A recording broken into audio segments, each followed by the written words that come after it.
There, guys, back again. Another story. I wouldn't say story, but it's a very interesting, very interesting situation and experience. People don't believe me sometimes when I tell them, but sure, if it needs to be proved, we can prove it, not a problem. But yeah, this is about the time I found. Well, I was at the time when the escape tunnel was found. I was the guy that had to open the timber, pull the timber back from under the sink of the cell. So anyway, there's a little bit in it, a bit of explanation, but I'll do my best to make it to the point and not full of fluff like my last video. Okay, so I'm in D Division. I've got a really good billets job, the maintenance billet, which means I could pretty much go anywhere in the prison at any time. I had a pass written by the officers that said I could go from one division to the other, or I had been authorised to go to this division, because quite often we would paint something in one division, you know what I mean, welding a fence in another division. And we're running from D Division to A Division, B Division, F Division, K Division, which used to be JICA. There was also a J Division, which is spin out. But anyway, and I could go to all these divisions just with the same slip that I had. I didn't have to get a new slip and come up with a new reason all the time. So I had a lot of freedom, and I was making a lot of earns, running messages from one side of, because Pentridge was a big place. Like, it was massive. I don't know if anyone understands. I know of you old guys, I know you get it, but there was a big blue stone fence, all the way around Bell Street, Coburg, whatever. But inside that fence was like 12, I don't know, there was A Division, B Division, D Division. There had been a C Division, but that was closed by the time I got there. There was an E Division, and that was where the officers used as their office. There was F Division, which was F dorms, but by the time I got there, it was just we just used it as a day yard and stores, F stores. That's right. We got greens and stuff from there. So there was F. There was a G Division, which was a bit of a guys a little bit, suffering a bit more than most of us and need a little bit extra care.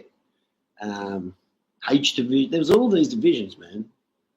So anyway, one day I'm told by an officer there was 4 of us billets, maintenance billets. He woke us up in the morning and he would get us out of our cell, and we all had a Collins Street cell. And by that I mean Collins Street was the bottom floor of D Division, of one side. Look, it was a 3-tier division. The biggest one, it was like a castle, man. 3-tier bluestone brick building. And if you're on the bottom floor on a certain side, it meant you had, 1, you had a good job. 2, you had more freedom than other crims, like other guys. You could, do a bit of biz over here and there, run a few messages, throw a bit of ox to, you know what I mean? But so yeah, everyone, if you got a Collins Street cell, it was like, mate, I'm set. No one wanted to leave because D Division was like the map at that time. So no one was staying long term unless you had this Collins Street gig that I had.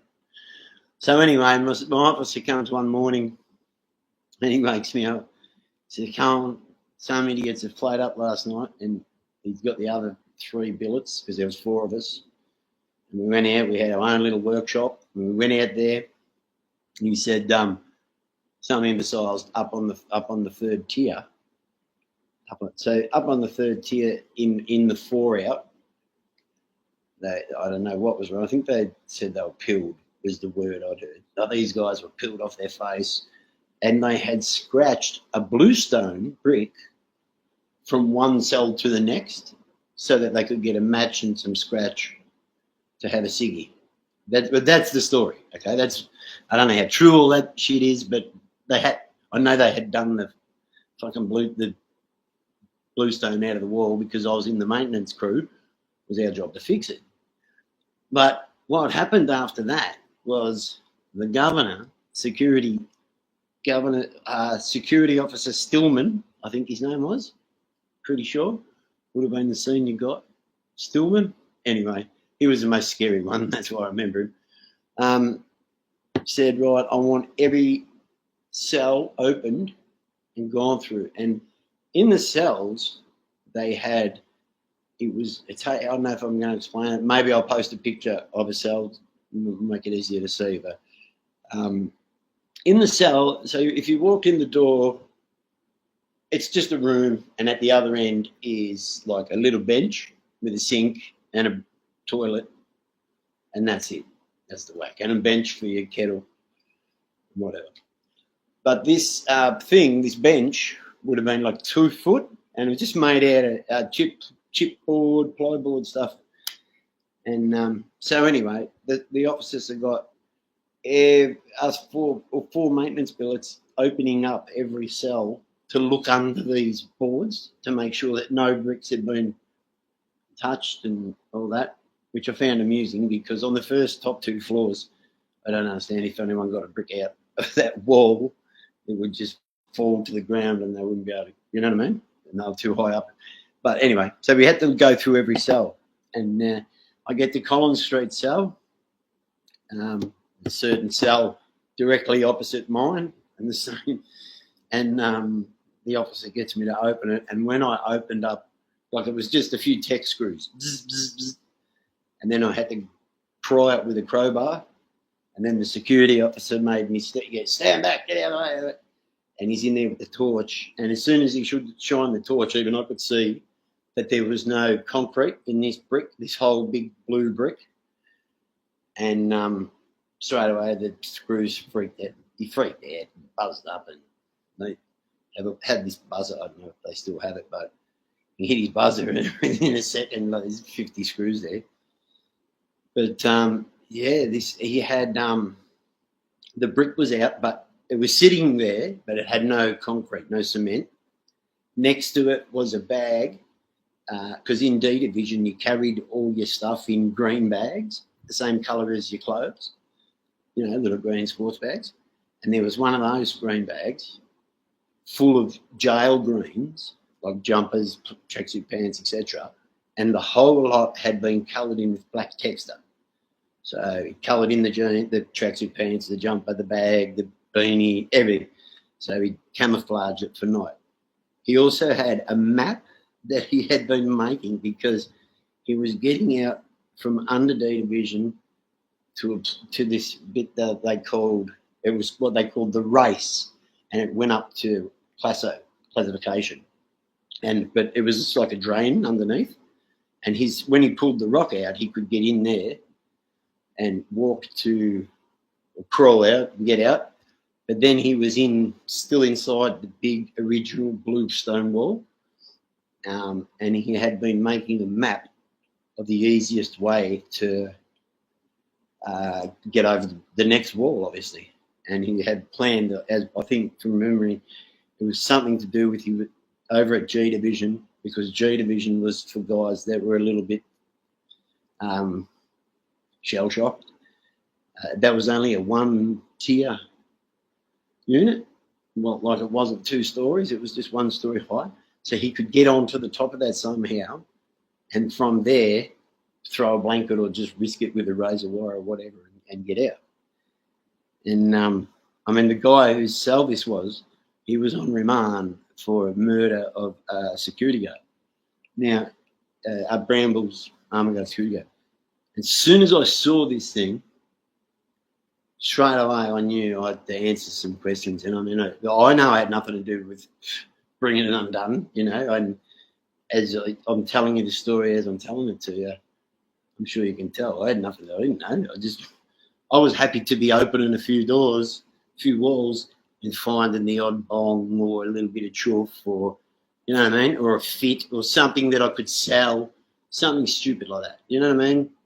But yeah, when I saw that, straight away I felt, oh no, this poor guy. And then I found out that how long he was looking at doing, what he was in there for. And yeah, then there was a big investigation, and straight away that guy from that unit, I'm not going to say his name, I'm pretty sure he's passed away now, and if he has, all the best to bro. But yeah, he was he was one of the last real hardcore, old school bank robber type guys. You know what I mean? Like, army guard robbers and whatnot. Yeah, they had been on the run for over 20 years. Anyway, I'm getting off the subject. So I find this thing. I see that the brick's out. The screw shits himself. I shit myself, and then boom, the whole jail's locked down. That's it, because we only had about 5 or 6 more cells to check. As soon as I saw that brick, that was it. Shut down, locked down. But once we all got locked down, about 10, 15 minutes later, my cell door and the other maintenance billets, the 4 of us, like maintenance worker guys, we all got let out to go around and check every other cell again with a screw and then put it back together and paint it. So we had to work for the next week. But, yeah, man, and then there was a massive investigation, and they were calling guys from other jails back that had been in that cell, because obviously the guy said, I don't know, it's not mine. So, and because the Indo division was like the map, it's a quick turnover. They called the old billet that had been in there. I think Mark, his name was. He called him back from Loddon or wherever he was. And, mate, it threw a cat amongst the pigeons, to tell you.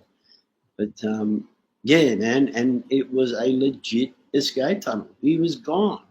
That guy, he would have been gone probably the next day. Had he known the heat was on, he could have gone the night before. But just for the fact that some clowns got killed and scratched all the concrete out from between 2 bricks to get a match for their cigarette. I mean, the guy I'm talking about who got pinched for the escape was already on remand for a murder of a security armor guard in a suburban area. You know what I mean? So he was a serious guy.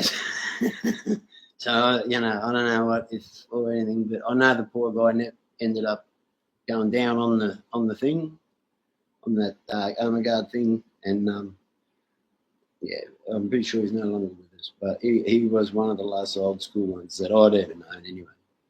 Not no great. I don't know anyone, but I knew him, and yeah, man, that's the closest I've ever seen. And it spun me out.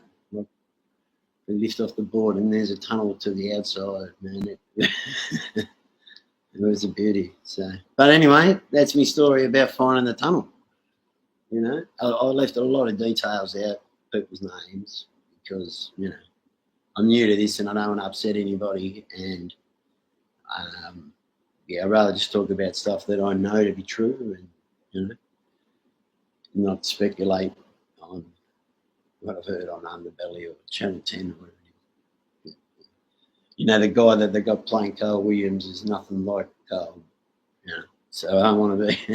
I just want to tell the truth, and that's it. And I'm not here to make any money. I'm not here to do anything. Just I'm bored and I'm watching YouTube, and the guys that are talking about this stuff don't seem to know what they're talking about, or they're just filling in the blanks with artistic license, So, yeah, sort of just have a crack. I mean, I was there, so I can tell you the truth. But anyway, guys, I will leave it at that. That was a long one, 13, 14 minutes. Don't get sick of listening to me. I'll get better at it. Ask me some questions and I'll answer, whatever. But I'll come on again for the next couple of weeks each day with a different story similar to this one. Some are better, some are different, some are hectic, some are out of control. So some are just pure crazy. But I'm sure you guys will find them interesting. I mean, I know watching Chaos Chronicles and Spanian and those guys, I find it interesting. Whether I agree with every detail or whatever, big deal. I still like to watch it. So, go on, you guys, keep doing some good work.